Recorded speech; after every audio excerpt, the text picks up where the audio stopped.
Hi అండి, నేను మీ Haripriya. Welcome to our channel Harakka వంటిల్లు.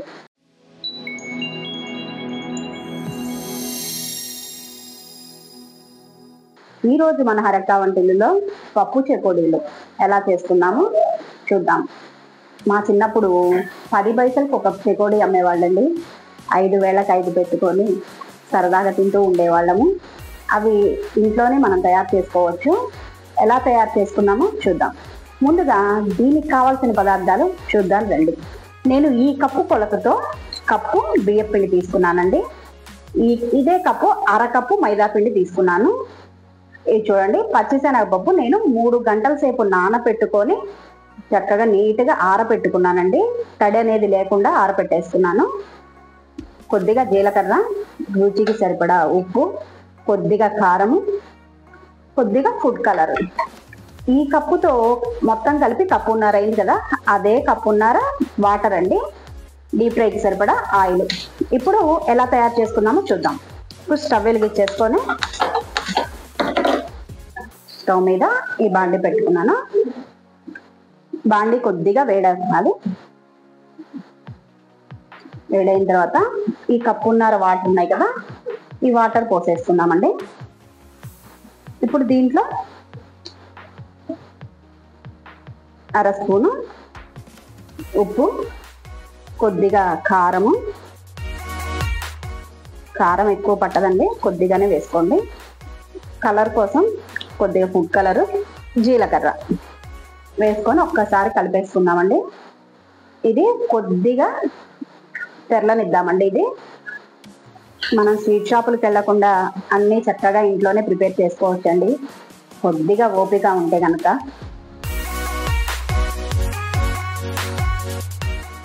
ఇప్పుడు ఈ నీళ్లు బాగా తెల్లినాయండి. ఇప్పుడు ఇది స్టవ్ ఆఫ్ చేసేసుకొని బియ్యం పిండి కప్పు, ఈ మైదా పిండి అరకప్పు వేసుకొని ఒక్కసారి కలిపేసుకున్నాం. ఉండలు లేకుండా చక్కగా.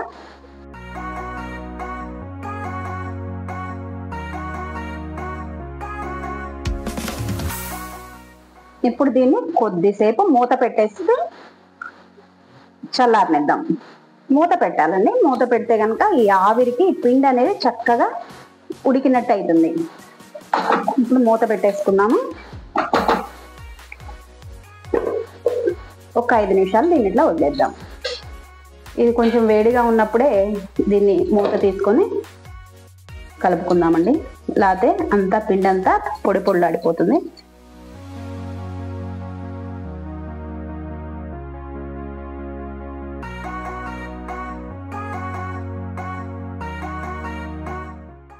ఒకటిన్నర కప్పు వాటర్ సరిపోతుందండి చక్కగా దీనికి. మీకు పిండి గట్టిగా అనిపిస్తే కొద్దిగా వాటర్ పోసుకోవచ్చు.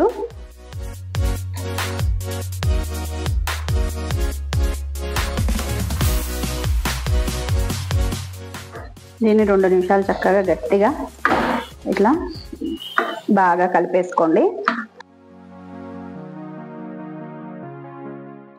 ఇప్పుడు 2 నిమిషాలు దీన్ని పక్కా పెట్టేసుకొని స్టవ్ మీద ఆయిల్ పెట్టుకుందామండి. ఇప్పుడు ఈ బాండీలో నూనె పోసేసుకుందామండి. నూనె కాగేలోపు మనం ఈ చెకోడీలు తయారు చేసేసుకుందాం. ఈ పిండి కలుపుకున్నాం కదండి, దీంట్లో కొద్దిగా ఆయిల్ వేసుకుందాం. మనం ఆయిల్ వేసుకొని ఇప్పుడు మళ్ళీ ఇంకొకసారి చక్కగా కలుపుకుందాం. ఆయిల్ వేసుకోవటం వల్ల ఏంటంటే చేతికి అంటుకోకుండా ఉంటుంది. చూడండి, పిండి అనేది మీరు బటర్ అయినా వేసుకోవచ్చు. చూడండి, పిండి చక్కగా ఎంత బాగా వచ్చిందో.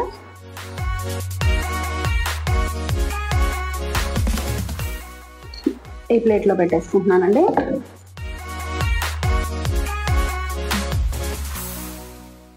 ఈ పచ్చిశనగపప్పు ఉన్నాయి కదా, ఇది తీసుకొని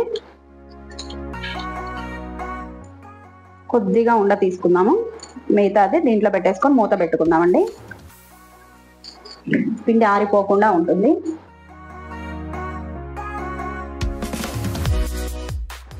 మిక్స్ చేసి ఈ పచ్చిశనగపప్పు ఇలా అంటుకునేలాగా గట్టిగా ప్రెస్ చేయకండి దీన్ని. ఇప్పుడు దీన్ని ఏం చేద్దామంటే ఈ అంచుల్ని చక్కగా ఇట్లా తయారు చేసుకొని అన్ని ఇట్లా చేసుకొని పెట్టేసుకున్నాం. ఈ చివర్లు అనేవి చక్కగా గట్టిగా ఇచ్చేసుకోండి, ఊడిపోకుండా ఉంటాయి అన్నమాట. ఒకసారి ఆయిల్ కాగిందేమో చూసుకుందాము. ఒక చిన్న తీసుకొని దీంట్లో వేస్తున్నాను. ఆయిల్ కాగిందండి. స్టవ్ సిమ్లో పెట్టుకొని వేయించుకోవాలి దీన్ని, ఎందుకంటే లోపలంతా చక్కగా వేగాలండి. ఇప్పుడు దీన్ని చక్కగా అన్ని వేసుకొని నిదానంగా వేయించుకుందామండి. స్టవ్ సిమ్లో పెట్టుకొని వేయించుకోవాలి, అప్పుడే చక్కగా లోపల దాకా వేగుతుంది. లేకపోతే లోపలంతా మెత్తగా ఉండిపోతుంది.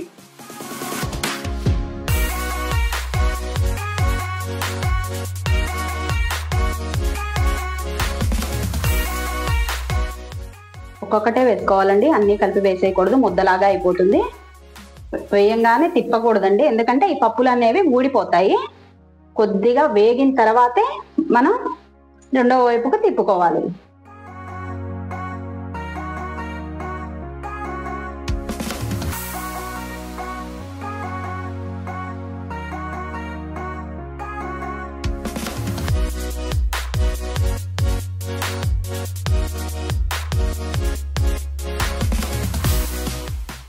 ఇవి బాగా వేగినాయండి.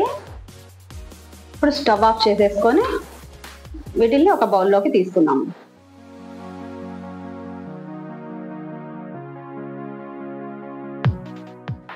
షాపుల్లో వాళ్ళు ఏం నూనె వాడతారో తెలియదు, ఎలా చేస్తారో తెలియదు, ఏం వాటర్ కలుపుతారో తెలియదు, ఏం పిండి కలుపుతారో తెలియదు.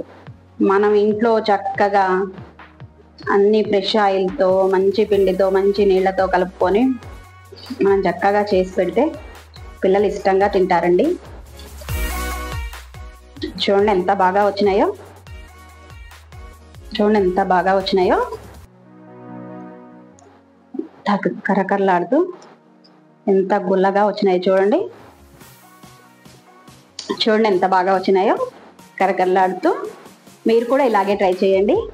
ముందుగా మా ఛానల్ మీకు నచ్చినట్టయితే సబ్స్క్రైబ్ చేయండి, లైక్ చేయండి, షేర్ చేయండి. Thank you.